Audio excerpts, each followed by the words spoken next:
Football ഇതിഹാസം Lionel മെസ്സിയും അർജന്റീനയും കേരളത്തിലെത്തുമെന്ന് കായിക മന്ത്രി വി അബ്ദുറഹിമാൻ. മെസ്സി വരും എന്ന ഫേസ്ബുക്ക് പോസ്റ്റിലൂടെയാണ് അദ്ദേഹം ഇക്കാര്യം അറിയിച്ചത്. അർജന്റീന ഫുട്ബോൾ അസോസിയേഷനും സംസ്ഥാന സർക്കാരും സംയുക്തമായി ഷെഡ്യൂൾ അറിയിക്കും. മത്സരത്തിന് പ്രഥമ പരിഗണന നൽകുന്നത് തിരുവനന്തപുരത്ത് നിന്നാണെന്നും സ്റ്റേഡിയം ഒരുക്കാൻ കഴിയുമെന്നാണ് പ്രതീക്ഷയെന്നും മന്ത്രി വ്യക്തമാക്കി. നേരത്തെ അർജന്റീന കേരള സന്ദർശനം ഒഴിവാക്കിയെന്ന വാർത്തകൾ വന്നിരുന്നു. കേരളത്തിലേക്ക് വരാൻ ഏകദേശം 15 ദശലക്ഷം ഡോളർ, ഏകദേശം 128 കോടി രൂപയാണ് അർജന്റീന ഫുട്ബോൾ അസോസിയേഷന് വേണ്ടി നൽകേണ്ടി വരിക. ഇതിൽ 9 ദശലക്ഷം ഡോളർ, ഏകദേശം 77 കോടി രൂപ അഡ്വാൻസ് ആയി നൽകണം.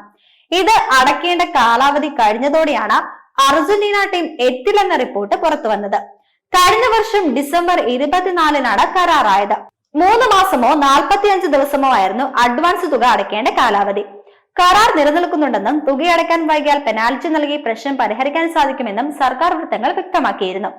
അർജന്റീന ഫുട്ബോൾ അസോസിയേഷൻ പ്രതിനിധികൾ ഉടൻ കേരളത്തിൽ എത്തുമെന്നും അതിനുശേഷം സംയുക്തമായി മത്സരം പ്രഖ്യാപിക്കുമെന്നുമാണ് ഏപ്രിൽ 24 നടന്ന വാർത്താ സമ്മേളനത്തിൽ മന്ത്രി വി അബ്ദുറഹിമാൻ അറിയിച്ചത്. അതിനു പിന്നാലെയാണ് കരാർ ലംഘനത്തിന്റെ വിവരം പുറത്തുവരുന്നത്. കരാർ ലംഘനത്തിന് പേരിൽ സ്പോൺസർമാരായ റിപ്പോർട്ടർ ബ്രോഡ്കാസ്റ്റിംഗ് കമ്പനിക്ക് സംസ്ഥാന സർക്കാർ നോട്ടീസും അയച്ചിരുന്നു. കരാർ അനുസരിച്ചുള്ള തുക മുൻകൂറായി നൽകാത്തതിനെ തുടർന്ന് അർജന്റീന ടീമിന്റെ കേരള സന്ദർശനം അനിശ്ചിതത്വത്തിലായതോടെയാണ് ഏപ്രിലിൽ 2 തവണ കായിക വകുപ്പ് നോട്ടീസ് നൽകിയത്.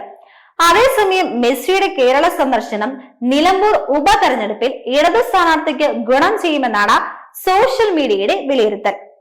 കാരണം മറ്റൊന്നുമല്ല, മലപ്പുറംകാരുടെ ഫുട്ബോൾ പ്രാന്ത് തന്നെയാണ് കാരണം. ഈ ഓഫർ നിലമ്പൂർ തെരഞ്ഞെടുപ്പ് കഴിയും വരെ മാത്രം എന്ന പരിഹാസവും നിലനിൽക്കുന്നുണ്ട്.